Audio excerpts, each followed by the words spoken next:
¿Te ha pasado que hablas con muchas personas en el día y al final no recuerdas ni con quién hablaste ni qué te dijeron?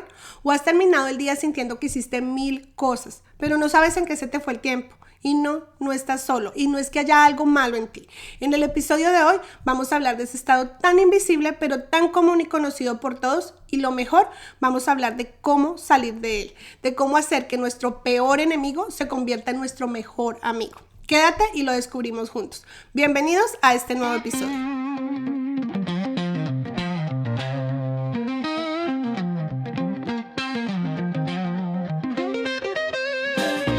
Claudia se levanta sagradamente todos los días a las 5:30 de la mañana. Tan pronto como suena la alarma, ella se baña, se viste sin fijarse bien en qué se va a poner, prepara el desayuno para sus hijos y para su esposo, con quien lleva ya 20 años de casada, y mientras se toma su taza de café, mira detenidamente el celular. Se da cuenta que tiene una lista interminable de correos de la oficina, lo que le indica que va a tener un día súper ocupado. Después va a llevar a sus hijos al colegio y se despide de su esposo con un te amo, que más que porque lo sienta, lo hace por costumbre. Se va corriendo apurada hacia su oficina, a un trabajo que la ha dejado de motivar ya hace varios años. Cuando llega a la oficina, comienza su rutina habitual. Un compañero de trabajo la interrumpe. Ella responde bastante enojada y molesta. Últimamente anda muy irritable y no sabe por qué, o tal vez sí lo sabe, pero no quiere preguntarse. Durante la hora del almuerzo, come sentada frente al computador, sin siquiera saborear los alimentos. Cuando termina la jornada laboral, se devuelve a su casa, prepara la cena, acuesta a los niños y antes de irse a dormir, se toma 2 pastillas para la cabeza. Ha tenido muchos dolores últimamente. Ve una serie en la televisión mientras se queda dormida. Al otro día, nuevamente suena la alarma a las 5:30 de la mañana y empieza su rutina habitual. Y así, día tras día, hasta que un día suena la alarma nuevamente a la hora habitual, pero Claudia no se levanta. 5 minutos después vuelve a sonar, pero Claudia no se levanta aún. ¿Qué sucede con Claudia? ¿Qué es lo que pasa? Para entender más de qué sucede con Claudia, debo hacer primero un breve resumen de los episodios anteriores, porque les va a dar el contexto de lo que vamos a hablar hoy. Y si por cierto no se han visto los episodios pasados, les dejo aquí el link para que los vean. Son breves pero muy poderosos.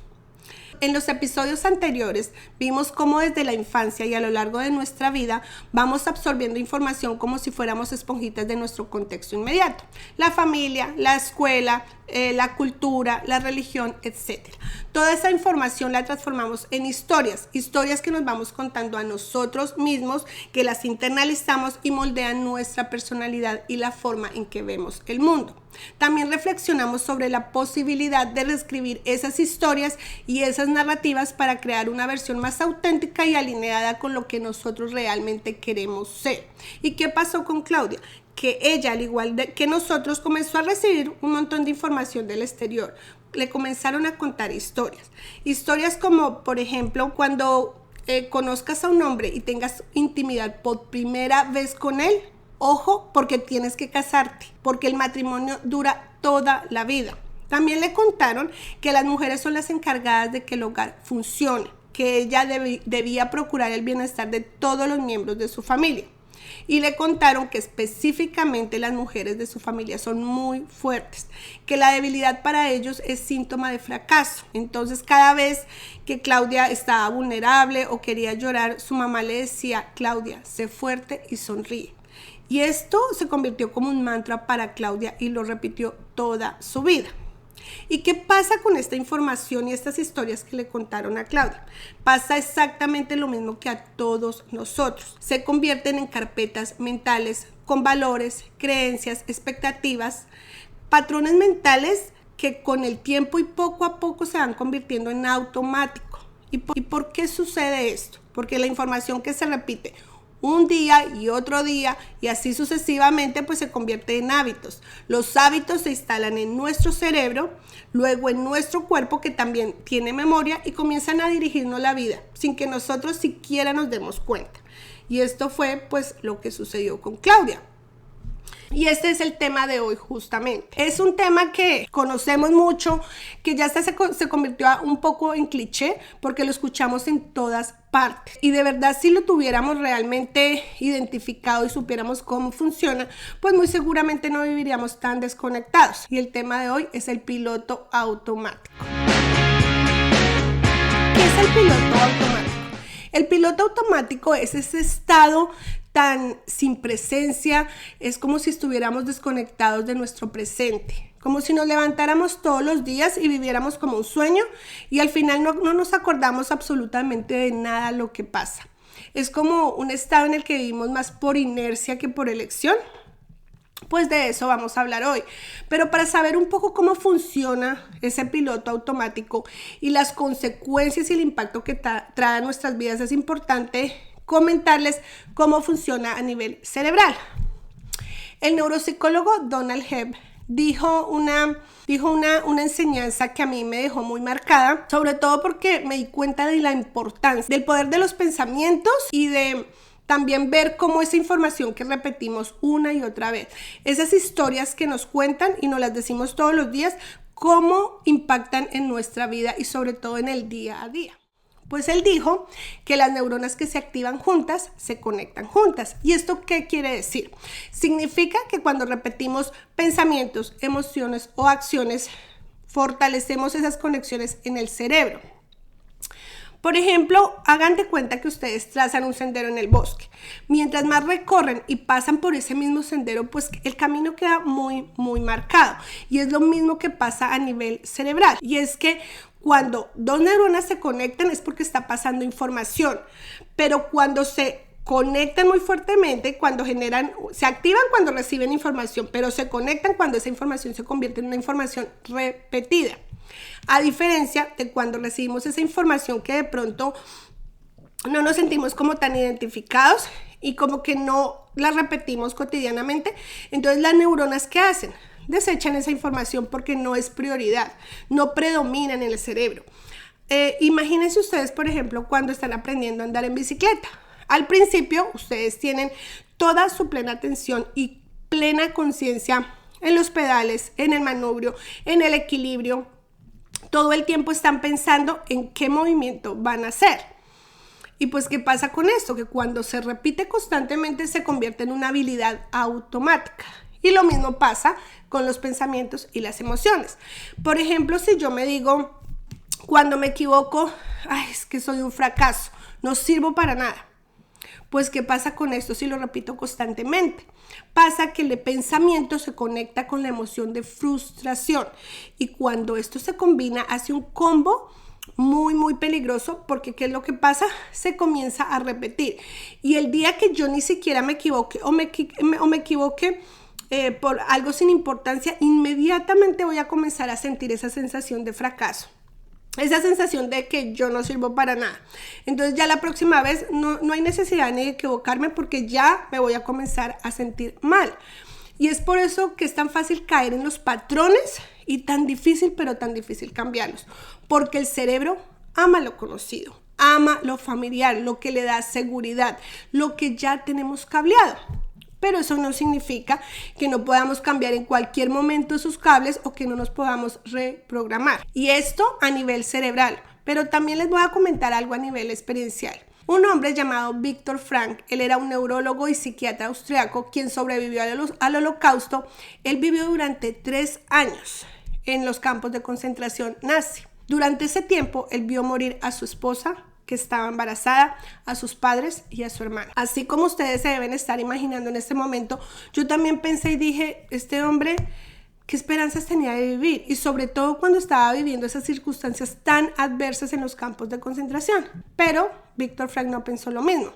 Él descubrió que los prisioneros que se aferraban más a la desesperanza, al sufrimiento y al miedo, ellos tenían menos probabilidades de sobrevivir que los prisioneros que se aferraban así sea a una gota de esperanza, que luchaban por seguir vivos, aún así estuvieran viviendo en una situación caótica. Entonces, esto demuestra que Víctor justamente se aferró a esa gota de posibilidad, porque ¿qué pasó con él? Primero, él se dio cuenta de que entre el estímulo, es decir, esa situación o esa experiencia que vivimos y la respuesta, es decir, la reacción ante esa situación, hay un espacio de tiempo. ¿Qué pasa en ese espacio de tiempo? Nosotros tenemos el gran poder de elegir qué reacción queremos tomar ante esa situación. Eso fue lo que hizo Viktor Frankl. Él comenzó a visualizarse saliendo de la guerra, aferrarse a esa gota de esperanza que le daba el seguir vivo. Y se comenzó a imaginarse, a visualizarse él dando conferencias por todo el mundo y enseñándole a la gente las lecciones psicológicas que le dejó el sufrimiento. Viktor Frankl escribió el libro El hombre en busca de un sentido. Ese libro también se los dejo aquí en este video en PDF porque me parece súper interesante. Además, porque él no solo contó, digamos, las experiencias de sufrimiento y dolor que vivió en los campos de concentración nazi. Ese como que no es su mayor mensaje. El mensaje potente que deja Viktor Frankl en este libro es que nosotros los seres humanos tenemos la posibilidad de darle sentido, significado y propósito a nuestra vida aún viviendo en situaciones de desconsuelo, de desesperanza y de sufrimiento. Pues él también es el creador de la logoterapia. Aquí él nos enseña como a través de diferentes herramientas cómo nosotros podemos en ese espacio de tiempo que cuando estamos en piloto automático se desaparece, se vuelve invisible. Cómo nosotros en ese espacio de tiempo podemos aprovecharlo para elegir cómo enfrentar esos obstáculos, cómo reaccionar y responder ante esos problemas que nos trae la vida todos los días. Esto justamente fue lo que hizo Viktor Frankl. Él se visualizó a sí mismo, aún en una situación caótica y donde sentía que había perdido todo, él se visualizó haciendo algo que le gustaría enseñarle a la gente y se aferró tanto que efectivamente salió de la guerra, escribió un libro, inventó un método. Pero bueno, esto es a través de la experiencia. Esto fue lo que descubrió Viktor Frankl viviéndolo. Pero esto no lo confirma el científico Bruce Lipton. Él dice que el 95% de nuestro día vivimos con el subconsciente. O sea, el 95% de nuestro día lo dirige todo lo que tiene el subconsciente, que son esas creencias, esos valores, esas historias que nos contaron y que nos contamos. Y ojo, porque solo el 5% de nuestro día estamos conscientes de lo que realmente hacemos, de lo que pensamos y de las decisiones que tomamos. Imagínense un porcentaje tan mínimo en el día, el 5%, para nosotros vivir en automático totalmente. Somos dirigidos por todas esas historias y no nos damos cuenta. Y claro, esto genera un gran impacto en nuestro cuerpo y en nuestra mente. Y entonces por eso es que solemos caer en la trampa de pensar, es que yo soy así, es que yo nací y muero así. Este es mi destino. Esta fue la vida que me tocó y no tengo nada que hacer.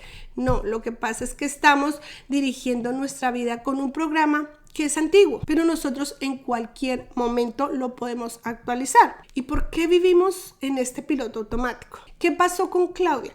Porque Claudia durante 42 años repitió un ciclo de rutinas, de historias, de creencias que la llevaron a un punto en el que ella ni siquiera ya se pudo parar de la cama.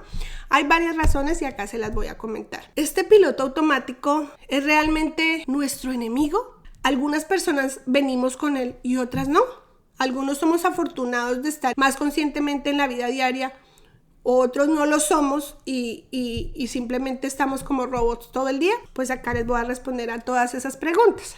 Primero, nosotros estamos viviendo fuera del presente. ¿Qué quiere decir esto? Que nosotros estamos en la trampa, caemos en la trampa de estar viviendo en el pasado, en lo que nos pasó, en lo que nos sucedió, en lo que nos hicieron, en los traumas de la infancia, o caemos en la preocupación del futuro.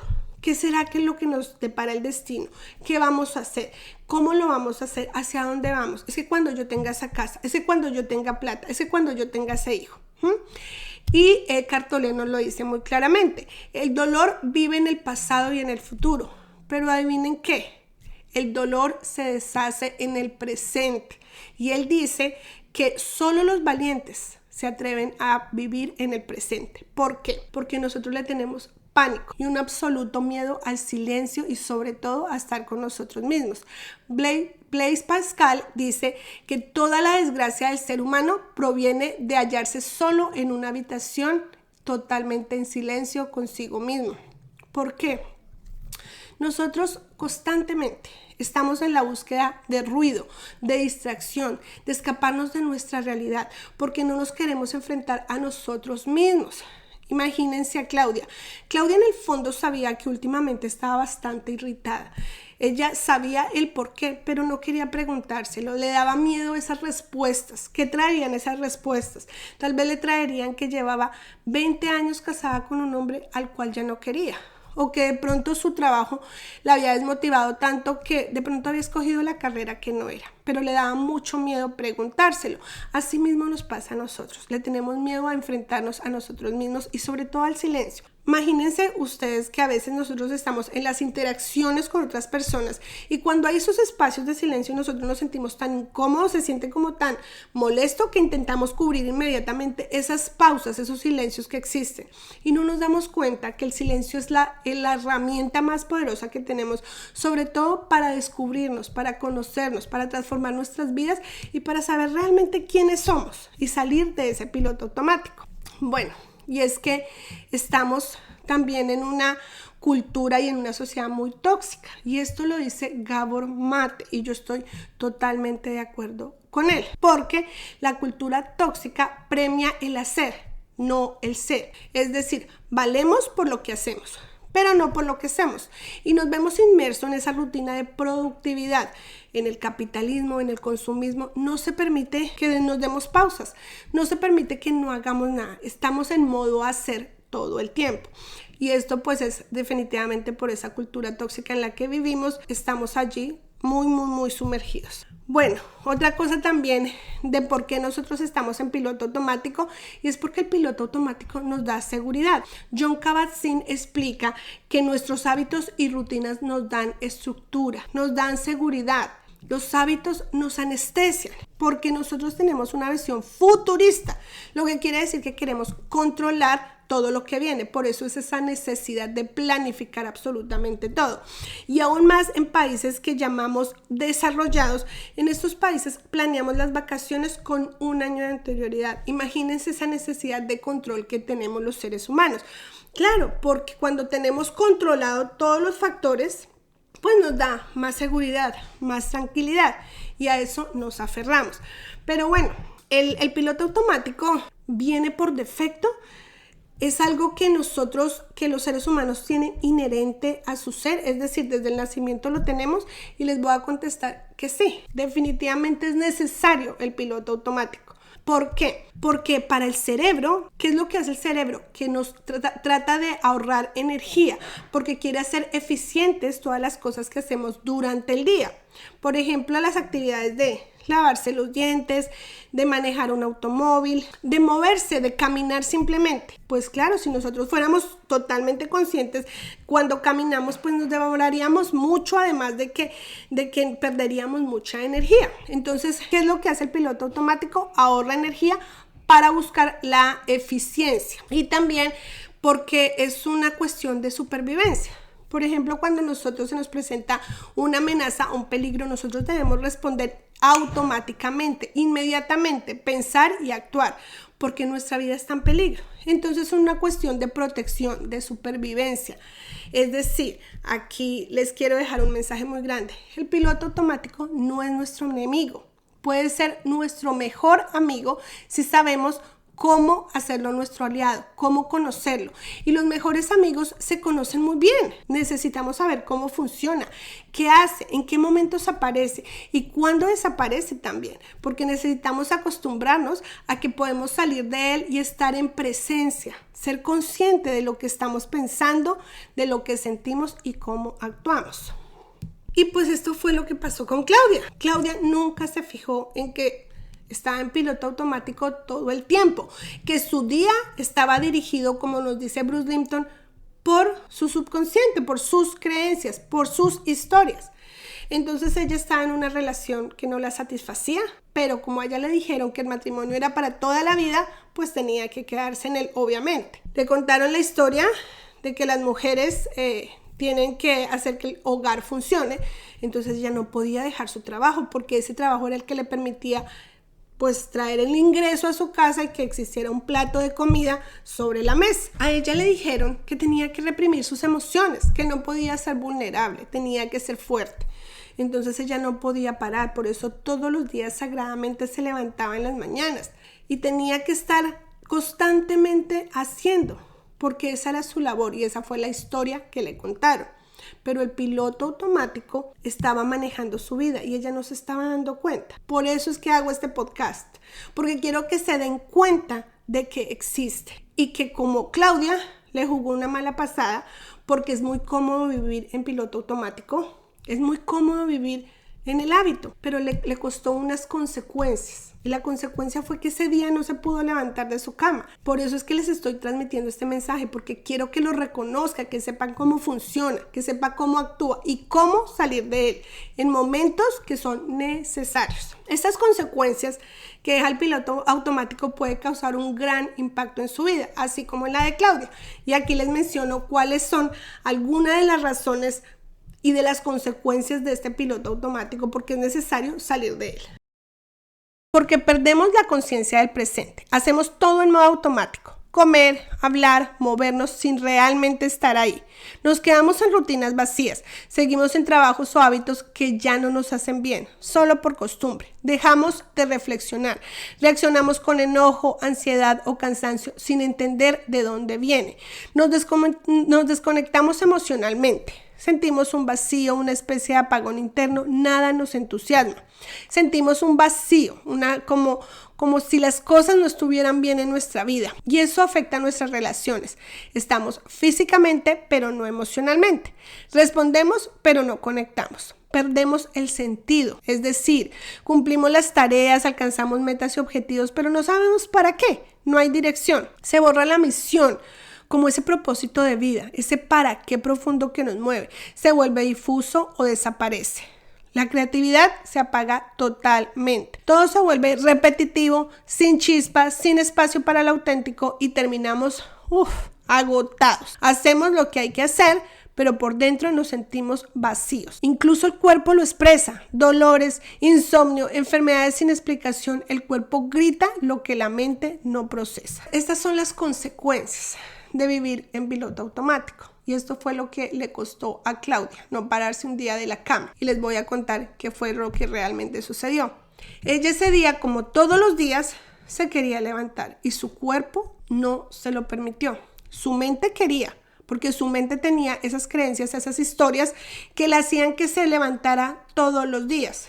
Pero ese día su cuerpo le gritó y le dijo, no quiero estar más en piloto automático. Entonces Claudia inmediatamente fue al doctor, hizo todos los exámenes necesarios y pues más allá de un dolor de cabeza, afortunadamente no le descubrieron nada más a nivel físico.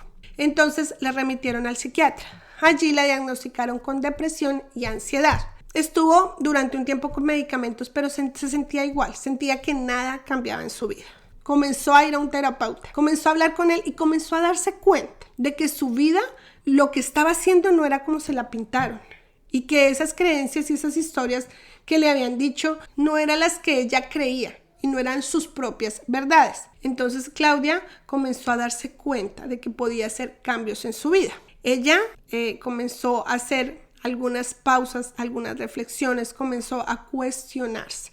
Y ese cuestionamiento la llevó a decidir la separación con su esposo, quien también quería separarse, porque vivían en una relación un poco caótica, discutían bastante y ya no se sentían conectados. Ella se quedó con sus hijos, aunque siempre sus hijos podrían ver a su padre. También decidió cambiar de trabajo. Se comenzó a analizar y se dio cuenta que esa no era su pasión, que ella había escogido la carrera que no le pertenecía, que era una carrera que había sido heredada de toda su familia, pero que no le gustaba, y comenzó a descubrir sus pasiones. Descubrió ser un amante de la culinaria, de la repostería, y tiempo después abrió un coffee shop con su mejor amiga. Y ahora se encuentra trabajando en algo que le gusta. También se permitió ser vulnerable, se permitió llorar, se permitió liberar todas esas emociones que estaban atrapadas en su cuerpo por hace 42 años. Se permitió disfrutar, hacer pausas, reflexionar. Comenzó a implementar en su vida nuevos hábitos. Le encantaba leer, no lo sabía. Le encantaba hacer caminatas, tampoco lo sabía. Pero esas pausas le dieron la información que ella necesitaba para transformar su vida. Y hoy, el día de hoy, Claudia se encuentra muy bien. Sigue yendo a su terapeuta porque hay muchas cosas que todavía necesita trabajar, pero se encuentra perfectamente. Y ese es el mensaje que les quiero dejar aquí con este piloto automático. Entonces ustedes se preguntarán, bueno, Ya sabemos cómo funciona el piloto automático. Ya sabemos que no es nuestro enemigo, que lo podemos hacer nuestro mejor amigo. Ahora necesitamos saber cómo salir de él cuando más nos conviene. Y acá se los voy a decir. Esta lista que les voy a dar no la saqué de ningún libro. Fue como un proceso que yo he venido llevando y que me ha causado gran alivio y satisfacción cuando no quiero estar viviendo en ese automático. El primer paso es el hacer una pausa, el detenerse en cualquier momento del día. Es necesario hacerlo diario porque es importante salir del piloto automático diariamente, porque si estamos el 95% dirigidos con nuestro subconsciente, entonces tenemos que hacer que ese 5% que vivimos conscientemente, pues poco a poco se vaya volviendo en un 10, en un 20, en un 30. El segundo paso es atención plena. ¿Y eso qué quiere decir? Fijarnos, estar consciente en todo lo que hacemos. Entonces, por ejemplo, si vamos a tomarnos esa taza de café, saboreemos el café.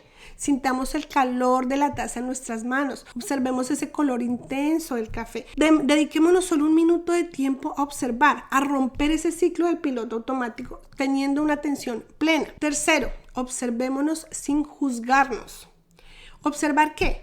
Observar nuestros pensamientos, nuestras emociones y nuestras acciones. A veces nos juzgamos duramente, simplemente porque tenemos una emoción o un pensamiento que no corresponde con lo que nos han dicho toda la vida o que de pronto la religión nos ha dicho que es pecado. Por ejemplo, a veces nosotros tenemos envidia, nombrémoslo. Digamos, tengo envidia de, tengo ira de esto. El nombrarlo nos ayuda a identificarlo y cuando nos identificamos con una emoción podemos conectar con ella y saber qué información nos viene a traer. ¿Qué es lo que necesita que cambiemos en nuestra vida? ¿Por qué está llegando? Nosotros los seres humanos vivimos toda la gama de emociones. Es decir, tenemos ira, rabia, tenemos envidia, tenemos tristeza. Todas esas emociones las sentimos y es necesario que no nos juzguemos tan duramente. Y comencemos a cuestionar nuestros patrones. Ese es el otro paso. Comencemos a pensar ¿cuáles son los patrones que me vengo dando cuenta a través de esa observación? Es que me estoy dando cuenta que estoy reaccionando muy airadamente. O es que me estoy dando cuenta al contrario, que estoy siendo muy pasiva, que reprimo mis emociones, que no me permito sentir, porque tengo esta ansiedad. Entonces comenzar a identificar esos patrones para poder cambiarlos. Practicar la compasión.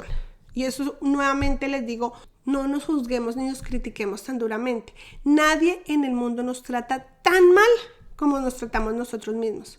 Nosotros somos los más implacables autocríticos que tenemos. Entonces comencemos a tratarnos con amorcito, con compasión. Permitámonos pensar cosas. Sí, a veces pensamos cosas que el resto del mundo nos dice, ¿cómo se le ocurre pensar eso? Sí, lo pensamos. Aceptemos, somos seres humanos.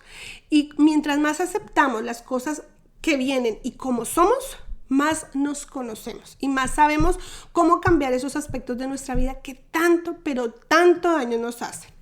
Y después de que hemos hecho todos estos pasos, vamos a identificar la forma de cómo queremos transformar nuestras vidas. ¿Qué queremos hacer? ¿Qué nos beneficia y nos es útil y qué no? Entonces comenzamos a mirar esas cosas y eso es lo lindo del piloto automático, que llega a nuestras vidas para decirnos, despierta, deja de vivir como si estuvieras dormido. Sé consciente de estar con tu hijo y disfrutar un momento de juego. Sé consciente y mirar a tu madre que a pesar de que a veces te puede sacar unas iras increíbles, gózate esas iras, disfruta su presencia. De esas pequeñas cosas de la vida que nos da, que nosotros ni siquiera las percibimos por ese modo de hacer y por estar tan ocupados, comencemos a observarlas, pausemos y se van a dar cuenta del cambio que van a tener. Es que les tengo que decir, el piloto automático no se cambia de un día al otro. No es porque hoy ya escuché este podcast, mañana ya sé cómo funciona, entonces lo puedo sacar de mi vida. No se trata de eso. No se trata de que lo saquemos de nuestra vida. Se trata de que tengamos una excelente relación con el piloto automático. Que lo utilicemos cuando más nos beneficia y lo desechemos cuando nos perjudica. Quiero dejar 2 ejercicios sencillos pero muy poderosos. El primero es muy, muy sencillo. Simplemente les pido un minuto de su día. 1 minuto de su día. Yo sé, y muchas veces cuando yo le digo a las personas, tomémonos 1 minuto, 3 minutos, 5 minutos, me dicen, es que no tengo tiempo. Les aseguro que 1 minuto no hace la diferencia. Simplemente programen una alarma para 1 minuto en el que van a estar presentes, en el que van a romper el ciclo del piloto automático. Ese minuto regálenselo y vívanlo con presencia. Pongan una alarma a cualquier hora del día. Cada día póngala a una hora diferente. ¿Para qué? Para que nos sorprenda haciendo actividades diferentes. Entonces, por ejemplo, el día de hoy la puse y me cogió lavando los platos. Entonces mientras estoy lavando los platos, comienzo a sentir el agua como pasa por mis dedos, comienzo a sentir la espuma, comienzo a ver los colores intensos, comienzo a sentir texturas. Ya, ese es 1 minuto de presencia que ustedes se regalan en el día. Y también pónganle un nombre a ese minuto para romper esos hábitos y ese piloto automático. El segundo ejercicio es un ejercicio que cogí de Vishen Lakhiani. Él es el fundador de Mindvalley. Y bueno, él lo llama el segment intending, que es segmento con intención. ¿Y de qué se trata? Se trata de que su día está dividido por segmentos, es decir, por actividades. Entonces, por ejemplo, está el desayuno, irme al trabajo, las reuniones. Bueno, esas son las acciones que hacemos durante el día. Vamos a dividir nuestro día como si fuera un plan por segmentos. A cada actividad, a cada acción le voy a dar una intención, un propósito. Me voy a dar cuenta cuáles son las actividades del día que me benefician y cuáles no. Y así comienzo a desechar o adicionar actividades que me causen provecho. Entonces, por ejemplo, hay actividades en las que a veces nosotros estamos en el celular por más de 30 minutos. Si ustedes se dan cuenta que esa actividad simplemente la hacen por salir de esa realidad, por escaparse, por una distracción, piensen, ¿esta actividad me está trayendo beneficio? Puede que sí, puede que ustedes estén viendo contenido que los inspira, que les cambia la vida, que les da una emoción, déjenla. Pero si ustedes al contrario se dan cuenta que se ponen más tristes porque dicen, pero es que mire, yo no soy tan feliz como esa persona. Es que yo no tengo todo el dinero que tiene esta otra. Si no les sirve, sino que al contrario sufren cuando lo hacen, mejor deséchenlo o si son 30 minutos, redúzcanlo a 10 minutos. Y así con todas las actividades del día. La hora del desayuno, disfrútenla. Es la hora principal en la que ustedes van a decidir cómo va a ir el resto de su día. Entonces disfruten, tengan una relación con los alimentos, coman, sientan cómo se nutren. Pero muchas veces lo que hacemos es estar ocupados mirando el celular, alistando otras cosas, en vez de estar dándonos esa pausa que tanto necesitamos. Y así dividen todo su día y le dan a cada actividad una intención y un propósito. Esto hace que ustedes sean evidentes de qué actividades les están sirviendo y cuáles no. Y comiencen a implementar cambios. Pueden hacer 5 minutos de caminata, o 5 minutos de yoga, o 5 minutos de reflexión, de journaling, cualquier cosa. Eso les va a cambiar a ustedes la vida. Y bueno, les agradezco muchísimo por acompañarme el día de hoy. Ya saben que si tienen comentarios, preguntas, quieren saber de otros temas, ahí estaré pendiente para responderles. Y recuerden que están a 1 minuto y solo a 1 minuto de cambiar ese estado, de cambiar su día o de cambiar su vida.